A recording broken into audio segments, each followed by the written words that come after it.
नमस्कार, आप सभी का बहुत स्वागत है। मैं हूं आपके साथ माजिद अंसारी और आप देख रहे हैं न्यूज़ 18 राजस्थान।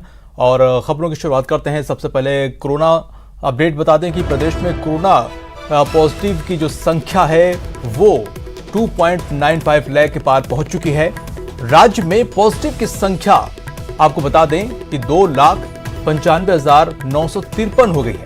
एक दिन में 1,122 पॉजिटिव नए केस सामने आए हैं। आपको बता दें कि कोरोना की जो रफ्तार है वो अब पहले से धीमी हुई है।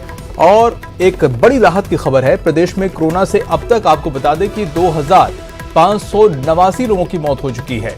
हालांकि मौत के आंकड़े में भी अब कमी आई हुई है।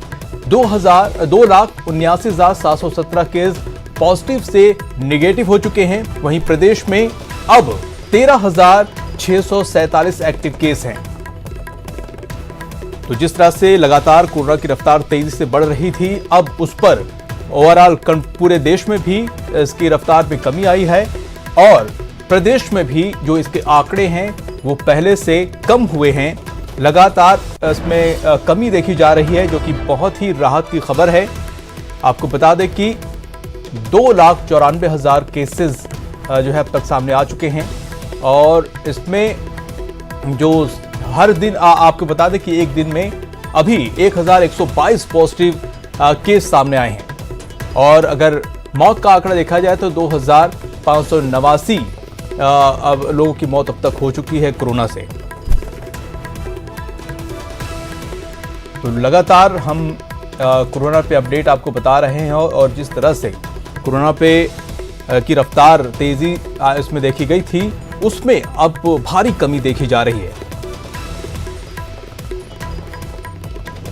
और ज्यादा जानकारी के लिए हमारे साथ जोधपुर से ललित जुड़ चुके हैं, उनके पास चलते हैं सीधे।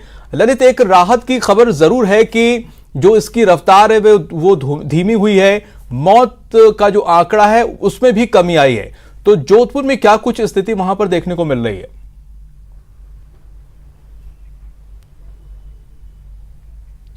देखिए, निश्चित तौर पर पिछले एक हफ्ते की बात करें तो लगातार आंकड़ों में लगातार कमी आती जा रही है। चाहे मौत के आंकड़े की बात करें, चाहे पॉजिटिव मरीजों की बात करें। नवंबर बहुत काल बन के टूटा था, काफ़ी संख्या में मरीज आए और 140 मरीजों की मौत नवंबर में हुई थी।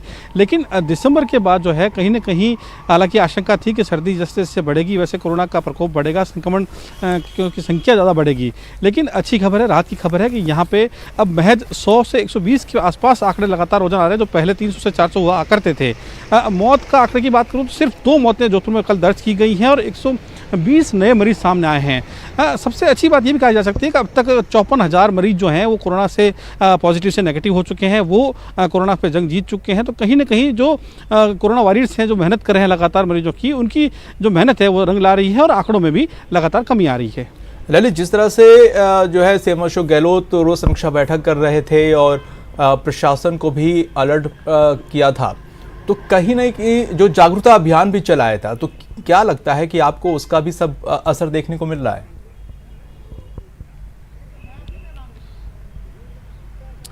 देखिए, निश्चित तौर पर पहले दीपावली का फेस्टिवल, फिर शादियों के सीजन, उसके बाद जिस तरह से लगातार तेजी से आंकड़े बढ़े थे, तो कहीं ना कहीं चिंता थी कि बहुत लंबी संख्या में मरीज बढ़ सकते हैं, काफ़ी मौतें हो सकती हैं। लेकिन तारीफ करनी होगी सरकार की, तारीफ करनी होगी स्वास्थ्य महकमे की कि लगातार अलर्टनेस रही। प्रशासन की तारीफ करनी होगी, लगातार नगर निगम से लेके, पुलिस से लेके, हेल्थ वर्कर्स से लेके तमाम लोगों ने जागरूकता अभियान चलाया। कई संस्थाएं भी इसमें जुड़ी और तब जाके लोगों को समझ में आ चुका है कि सोशल डिस्टेंसिंग और मास्क के अलावा इससे बचा नहीं जा सकता है। जैसे जैसे लोग अवेयर हो रहे हैं वैसे वैसे भी आंकड़ों में कमी आ रही है।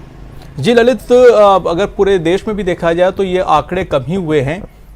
और अगर बात की जाए जानकारों की, तो जिस तरह से आपने भी कहा कि दिसंबर में जैसे जैसे ठंड बढ़ेगी तो कोरोना अपने पीक पर पहुंचेगा, लेकिन ऐसा नज़र नहीं आ रहा। हालांकि इस बीच में इलेक्शन भी बहुत हुए, मतदान भी बड़ी संख्या में हुआ है, लेकिन उसके बावजूद भी कोरोना पर बहुत अच्छी तरह से कंट्रोल पाया, इसकी तारीफ करनी होगी।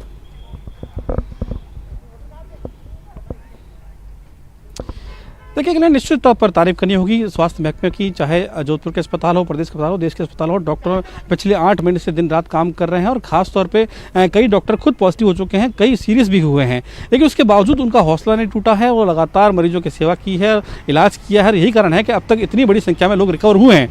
तो तारीफ निश्चित तौर करनी होगी, मेहनत की है और मेहनत अब असर भी लाने लगी है। जी ललित, बहुत शुक्रिया तमाम जानकारी के लिए। तो बड़ी ही राहत की बात है कि कोरोना की जो रफ्तार वो धीमी हुई है और जो मेहनत की गई थी कोरोना वॉरियर्स की तरफ से और तमाम प्रशासन की तरफ से, वो मेहनत रंग भी ला रही है। बढ़ते हैं अगली खबर पर। दौसा से बड़ी खबर आ रही, जहां पर जमीन विवाद में खूनी संघर्ष हुआ है। दो पक्षों में लाठी भाटा जंग चली है। दोनों पक्षों के 11 लोग घायल हुए हैं। घायलों को अस्पताल में भर्ती कराया गया है। मानपुर थाना क्षेत्र के धूलकोट गांव की यह घटना है। तो इस वक्त की बड़ी खबर आपको बता दें कि दौसा से आ रही है। जमीन विवाद में खूनी संघर्ष हुआ है। दो पक्षों के बीच में लाठी भाटा जंग हुई है, जिसमें 11 लोग घायल हुए हैं और सभी घायलों को अस्पताल में भर्ती कराया गया है, जहां पर उनका इलाज चल रहा है। आपको बता दें कि ये जो घटना है वो मानपुर थाना क्षेत्र के धूलकोट गांव की है। तो दौसा में जमीन विवाद को लेकर जो खूनी संघर्ष में बदल गया विवाद और इसमें दोनों पक्षों की तरफ से जमकर लाठी भाटा जंग हुई और इस दौरान कई लोग जो है जख्मी हुए हैं और सभी को अस्पताल ले जाया गया है, जहां पर उनको भर्ती कराया गया, उनका इलाज चल रहा है। मानपुर के धूलकोट गांव की यह घटना है। तो इस वक्त दौसा से बड़ी खबर, जमीन विवाद को लेकर दो पक्षों में जमकर मारपीट हुई, लाठी भाटा जंग हुई, जिसमें दोनों पक्षों की तरफ से लोग घायल हुए हैं। 11 लोग को अस्पताल में भर्ती कराया गया है।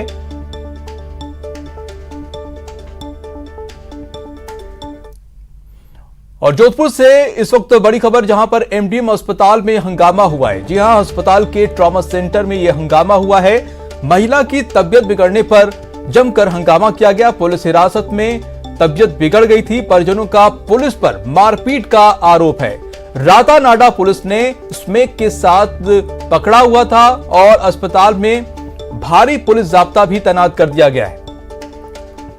तो इस वक्त जोधपुर से एक बड़ी खबर, एमडीएम अस्पताल में जमकर हंगामा हुआ है। आपको बता दें कि ट्रॉमा सेंटर में महिला की तबीयत बिगड़ने पर हंगामा हुआ है। पुलिस हिरासत में तबीयत बिगड़ी थी और परिजनों का जो है पुलिस पर मारपीट का आरोप है। तो स्मैक के साथ पकड़ा गया था महिला को और अब उसे अस्पताल में भर्ती कराया गया है, जहां पर परिजनों ने जमकर हंगामा किया और हालात को देखते हुए पुलिस जाब्ता वहां पर तैनात कर दिया गया है।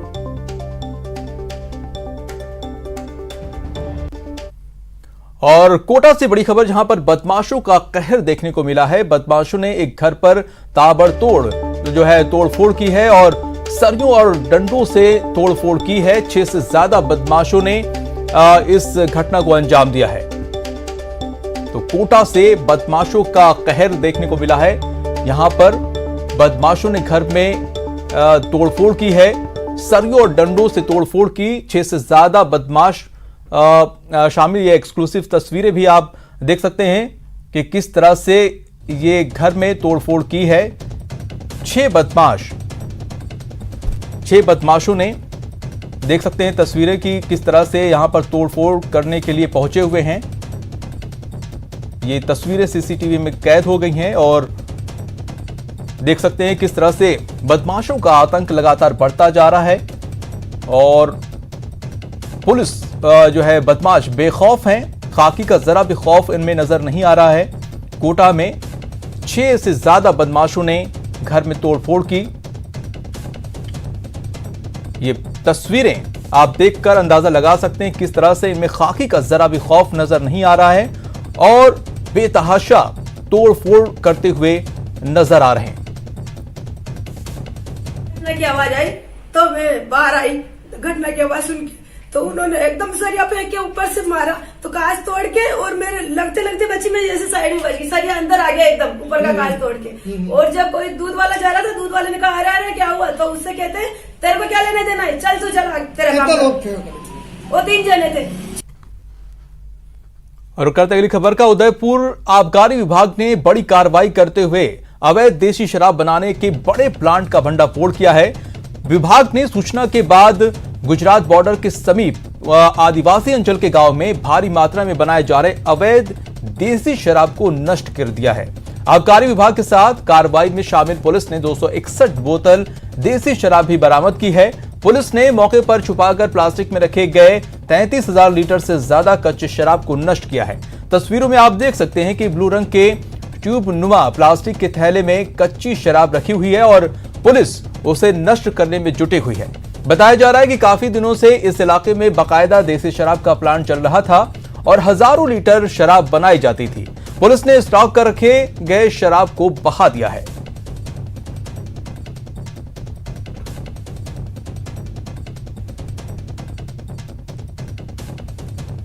और इस वक्त जयपुर से बड़ी खबर आ रही है, जहां पर पेरेंट्स एसोसिएशन का धरना स्थगित हो गया है। कई दिनों से शहीद स्मारक पर यह धरना दे रहे थे। कई अभिभावक जो है क्रमिक अनशन कर रहे थे।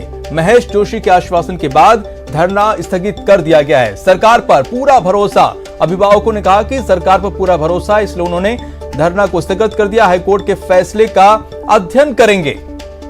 तो लगातार ये धरना प्रदर्शन चल रहा था अभिभावकों का और अब अभिभावकों ने यह धरना स्थगित कर दिया है। पेरेंट्स एसोसिएशन की तरफ से यह धरना दिया जा रहा था शहीद स्मारक पर। इनका कहना है कि उन्हें सरकार पर पूरा भरोसा है। महेश जोशी के आश्वासन के बाद अभिभावकों ने धरना स्थगित कर दिया है। हाईकोर्ट के फैसले का कह रहे थे वो कि वो अध्ययन करेंगे। तो फीस वसूली को लेकर लगातार जो है पेरेंट्स एसोसिएशन और जो है स्कूल संचालकों के बीच में टकराव की स्थिति बनी हुई थी। दोनों पक्षों का ये जो टकराव है कोर्ट तक पहुंच गया है और कोर्ट में भी लगातार सुनवाई होती रही और आज फैसले की घड़ी है। और आपको बता दें कि बड़ी बात यह है कि जो धरना था वो अभिभावकों ने खत्म कर दिया है। माफ कीजिएगा, फैसला हो चुका है और अभिभावकों ने कहा है कि ये जो फैसला आया है उसका पूरी तरह से अध्ययन करेंगे और उन्हें सरकार पर पूरा भरोसा है। तो गोड्डा से बड़ी खबर, यहां पर नाबालिग से दुष्कर्म का मामला आया है। पुलिस की गिरफ्त में दूसरा आरोपी भी आ चुका है। एक आरोपी पहले ही अरेस्ट हो चुका है। गैंग रेप मामले में जीजा साला गिरफ्तार हुए हैं।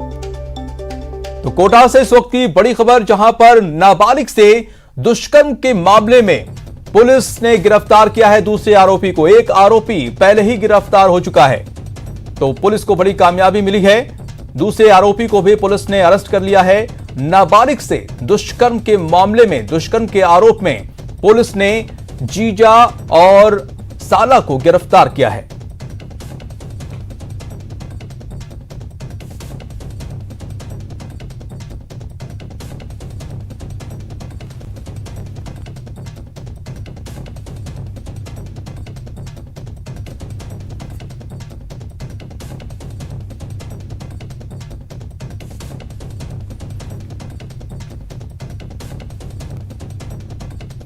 और अब बात मान्यों की मस्ती की करते हैं। जी हां, ये तस्वीरें दौसा की है, बाड़ेबंदी के दौरान की है, जहां कांग्रेस पार्टी ने पार्षदों ने जमकर मस्ती की। राजधानी और बॉलीवुड के गानों पर जमकर डांस कर रहे हैं।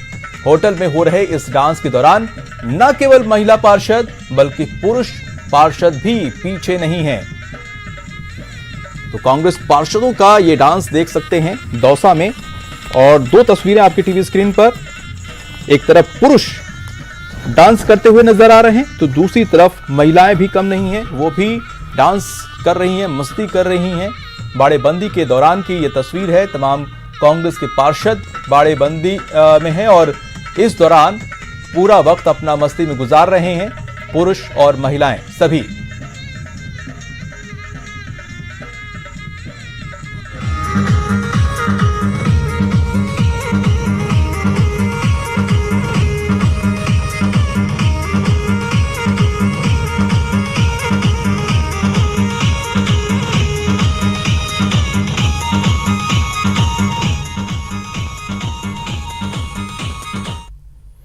तो आज सौगात का दिन है। प्रदेश को सीएम अशोक गहलोत बड़ी सौगात देने जा रहे हैं।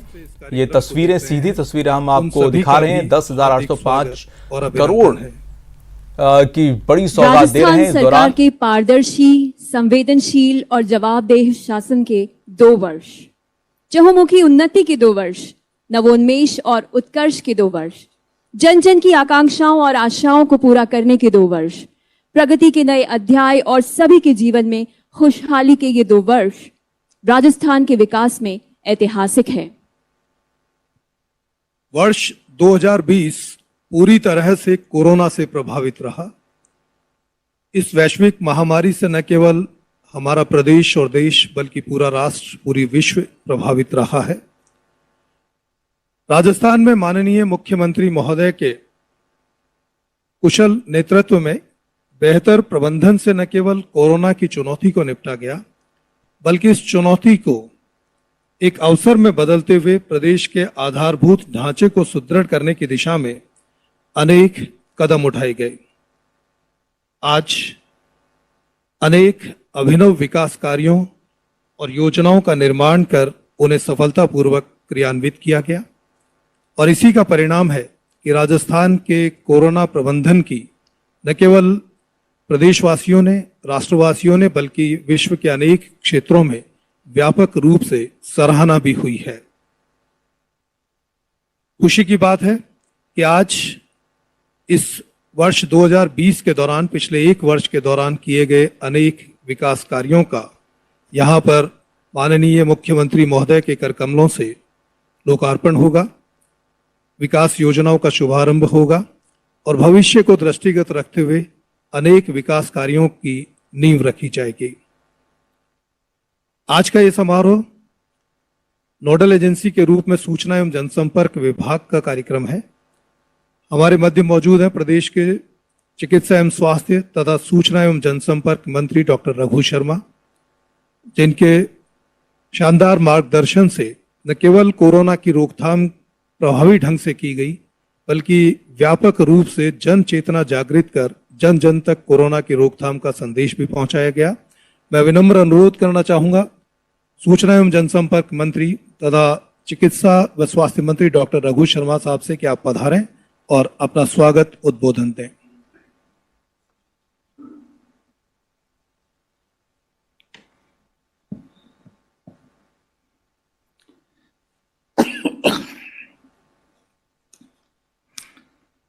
राजस्थान के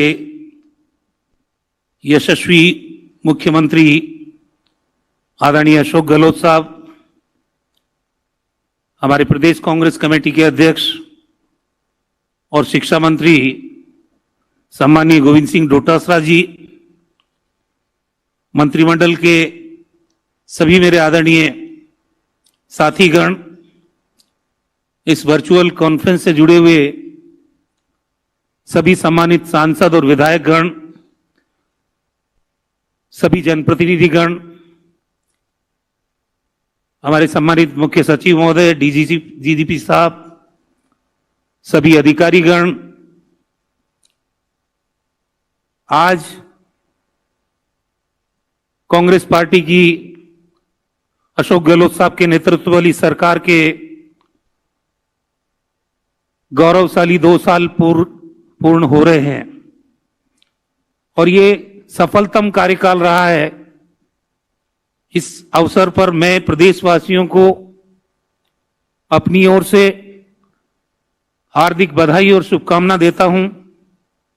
इन 2 वर्षों के कार्यकाल के दौरान हमारी सरकार ने हमारी लोकप्रिय मुख्यमंत्री जननायक आदरणीय अशोक गहलोत जी के नेतृत्व में प्रदेशवासियों की जो अपेक्षाएं थी, जो आकांक्षाएं थी, शिद्दत के साथ उन आकांक्षाओं और आशाओं को पूरा करने का हमारी सरकार ने काम किया है। कांग्रेस पार्टी